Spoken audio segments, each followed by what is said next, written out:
This is Radio Taiwan International.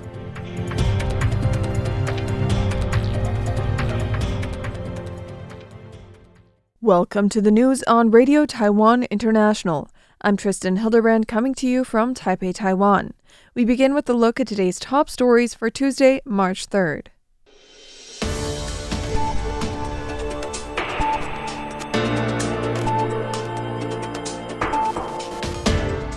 Taiwan supports the international community's efforts to assist the Iranian people in pursuing freedom and democracy. The Foreign Ministry tells overseas Taiwanese in the Middle East to stay put, and U.S. lawmakers urge the Honduran president to announce the restoration of diplomatic relations with Taiwan. But first, today's top story. Taiwan's foreign ministry said it supports the international community's efforts to assist the Iranian people in pursuing freedom and democracy. Following the recent United States-Israel joint airstrikes on Iran, Taiwan's foreign ministry was asked to comment on the attack and ongoing retaliation against the United States and Israeli facilities across the Middle East. Spokesperson Xiao Guangwei voiced Taiwan's support for the international community in assisting Iranian people in their pursuit for freedom and democracy. The foreign ministry also condemned Iran's recent indiscriminate military attacks. Taking to social media, Foreign Minister Lin Jialong highlighted the safety of every Taiwanese citizen in the region as a top priority, noting that the ministry will continue maintaining contact with its global partners to provide support and ensure their safety. The Foreign Ministry stated Tuesday that as airspace in much of the Middle East is closed, it is safer for overseas Taiwanese in the region to stay put for the time being. As such, there are currently no plans to airlift citizens. However, the ministry will assist any Taiwanese citizens wishing to evacuate by land.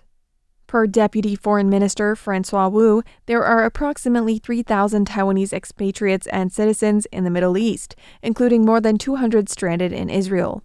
He said Taiwan's overseas representative offices are closely monitoring the situation and that the safety of Taiwanese nationals is a top priority. Wu said, We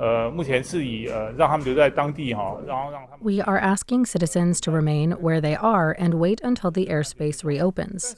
However, if any nationals wish to leave by land and are able to do so, we will help them. 2 individuals in Israel have already left by land for Jordan and Kuwait. Wu explained that most other countries do not have plans to evacuate their citizens from the area either. The current policy is to assist nationals in remaining safely where they are and to depart after airspace reopens. Taiwan's overseas representative offices have been contacting nationals individually.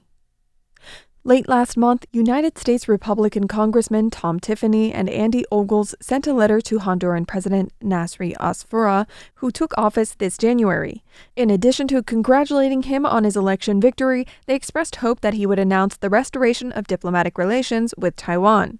Honduran legislators have criticized former leftist President Xiomara Castro for ending more than 80 years of diplomatic relations with Taiwan and switching recognition to China in 2023. Beijing's promised trade and investment commitments to Honduras have failed to materialize. Asfura, who received strong support from U.S. President Donald Trump during his campaign, has been in politics for more than 30 years. In a July interview with Bloomberg News last July, he said that if elected, he would restore diplomatic relations with Taiwan and build closer ties with the United States. The 2 U.S. lawmakers wrote that during his campaign, Asfura had proposed aligning Honduras more closely with the U.S., Israel, and Taiwan. They voiced their strong support for the restoration of diplomatic relations with Taiwan as part of this effort.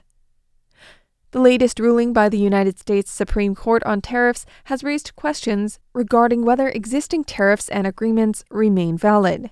Premier Zhuo Rongtai said Tuesday that Taiwan's negotiation team has remained in close contact with the U.S. officials following the decision and are working to ensure that Taiwan retains the treatment agreed upon in negotiations. On February 20th, the U.S. Supreme Court ruled that President Donald Trump's invocation of the International Emergency Economic Powers Act, or IEEPA, to impose additional tariffs was unlawful, adding uncertainty to the future of Taiwan-U.S. tariff arrangements.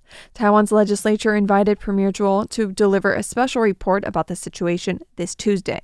In response to opposition lawmakers questioning whether the previously signed Agreement on Reciprocal Trade, ART, between Taiwan and the U.S. remains valid, Joel said the latest developments have already been disclosed to the public. The premier said, "Our negotiation team has been in close contact with U.S. counterparts after the U.S. court ruling to confirm their subsequent administrative actions and ensure that Taiwan receives the same level of treatment we initially secured.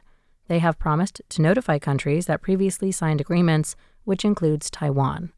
Joel reiterated that the negotiation team, which was led by Vice Premier Zheng Lijun, spent 10 months securing what he described as the best possible treatment for Taiwan.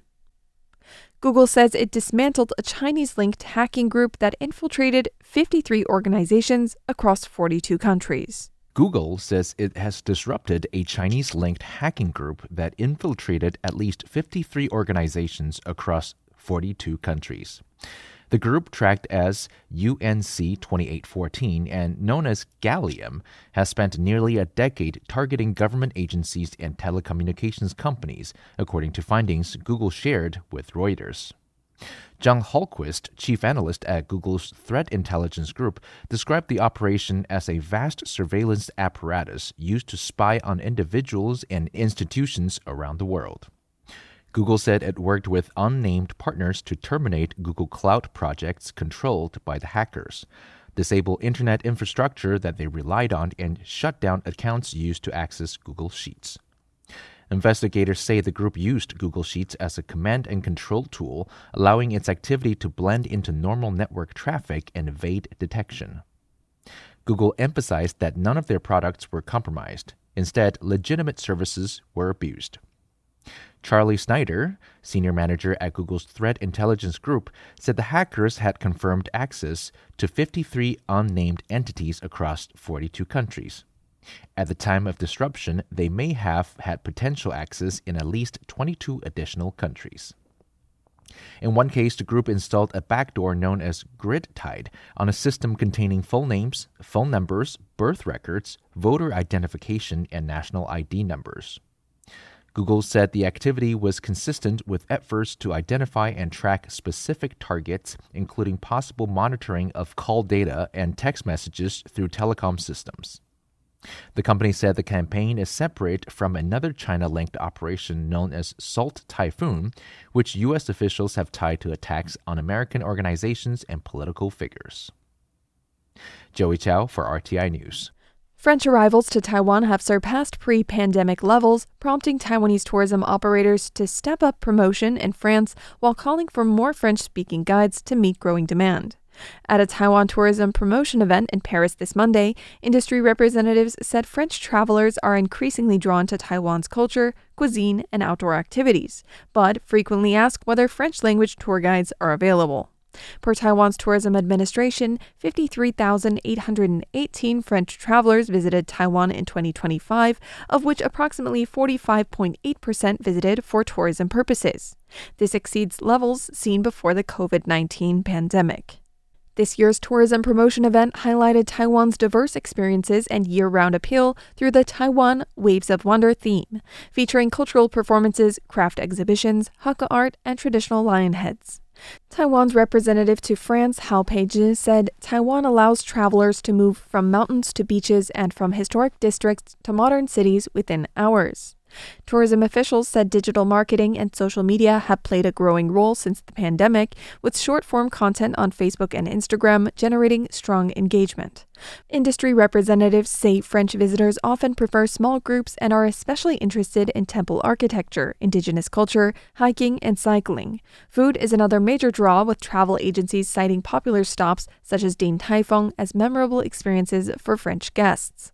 A shortage of French-speaking guides remains a key obstacle, the industry operators said, noting that expanding the pool of qualified French guides is critical to further developing the French market and strengthening Taiwan-France tourism ties. Thank you for joining me for the news. I'm Tristan Hildebrand. Stay tuned for another 50 minutes of English language features brought to you by Radio Taiwan International.